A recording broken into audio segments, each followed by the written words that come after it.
standard, and I thought the German team were excellent. Yeah. Any more? Yes. The mood like in the dressing room after that? Obviously, it's not going to be assessed by this game solely. How do you pick the players up going into two very important games? How do you think the mood was? Disappointed? Feel as though we've let ourselves down? We're better than that.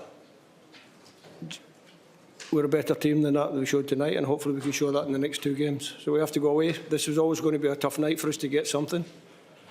We need 4 points from the next two games, and that's what we focus on. Okay. Yeah. Any more? Yeah. First row here. It's your toughest night as Scotland manager? No, I've had tough nights before. I'll get over it. Will the players go over it? They lift themselves and go over this quickly? One question, please. I would think so. I would think so. Okay. And I've never doubted my players. Never, ever.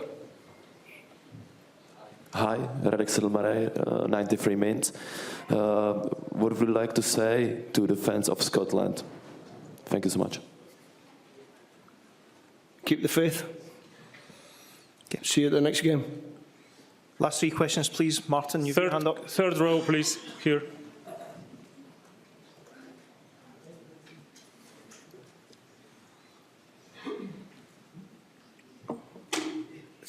Steve, the UEFA stats say Germany had 19 shots, Scotland didn't have any, even though you scored.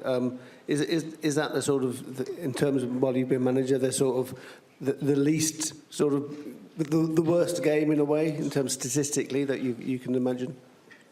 What's the question?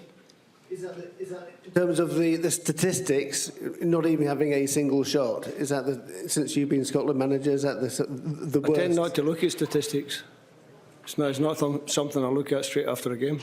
But somebody told me their expected goal was less than 2. Don't know if that's true, but that's what I heard. So it tells you how clinical the German team were with the chances they got. Yeah, here.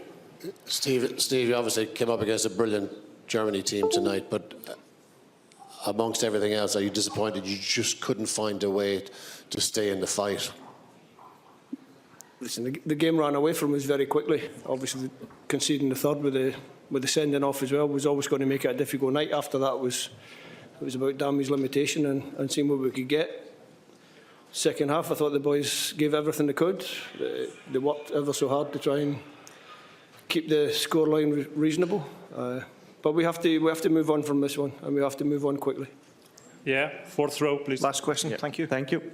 Harit Atriam from Armenia. I would like to know, despite the loss, there are any aspects of the team performance, especially taking into account you score a goal, that you would like to build the next two matches on that? No, next two matches we have to play much better. Are there any aspects you want to change? Sorry. Yeah, we'll go away, we'll analyse the game like we always do, and then we'll decide. We'll have more work on Switzerland, and then we'll shape our team to suit that game. Yeah.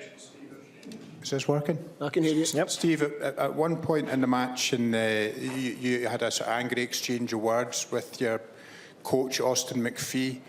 What were the reasons for that exchange of words, and have you managed to smooth it over and patch it up since then? Is that a serious question? Yes. Yeah, we're fine. I don't even remember it. We're fine. Okay. It's emotional on the touchline, eh? Go on. Steve, difficult selection decisions tonight. Was it difficult to leave out Billy Gilmour from the starting 11? Of course it was. It would have been difficult to leave anybody out the starting 11. Thank you. Thanks. Keith, go. To leave Billy out, Steve, do you think it impacted because, you know, part of the battle against Germany is trying to not let them have the ball by not playing Billy in there? Do you think that worked against us? I thought Germany were excellent. We couldn't get a foothold in the game. I'm not too sure it would have made any difference, but we'll find out. Thank you all. No problem. long, you know, like.